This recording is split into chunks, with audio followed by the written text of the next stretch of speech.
Et justement, les Français ont donc choisi d'éliminer les deux partis traditionnels.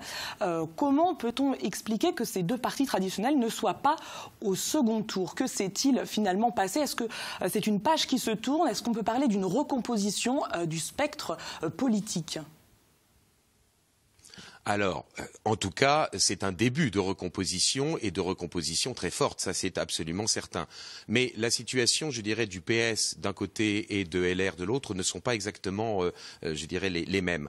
Pour ce qui est du Parti socialiste, il a été écrasé entre Jean-Luc Mélenchon d'un côté et Emmanuel Macron de l'autre. On sait que l'essentiel, je dirais, des forces socialistes, des électeurs socialistes sont devenus sociodémocrates et peut-être même sociolibéraux. Et donc, par conséquent, ceux qui sont restés socialistes ont été siphonnés par Jean-Luc Mélenchon, tandis que les autres sont passés chez Emmanuel Macron. Et de ce point de vue-là, oui, c'est vraisemblablement une mort lente, mais une mort réelle du Parti socialiste d'Épinay, c'est-à-dire celui de François Mitterrand. De l'autre côté, eh bien, la crise est peut-être encore plus grande parce que si la crise du PS était peut-être d'une certaine manière presque annoncée, je dirais, par les transformations sociologiques et psychologiques de l'opinion publique, pour LR, c'est une très grave crise qui s'enclenche parce que avec 5 ans, je dirais, de présidence de François Hollande, on pensait naturellement que le candidat issu de la primaire de la droite serait le prochain président de la République. Or là,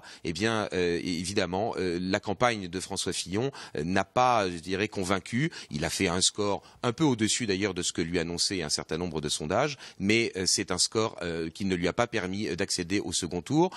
On peut penser que c'est l'ambiguïté de son positionnement, d'un côté libéral, de l'autre côté conservateur, qui fait que ses électeurs n'ont pas été vraiment, je dirais, enthousiastes. Les électeurs libéraux ont basculé en partie vers Emmanuel Macron, tandis que ceux qui étaient plus conservateurs, eh bien, ont pu effectivement, dès le premier tour, envisager de voter pour Marine Le Pen.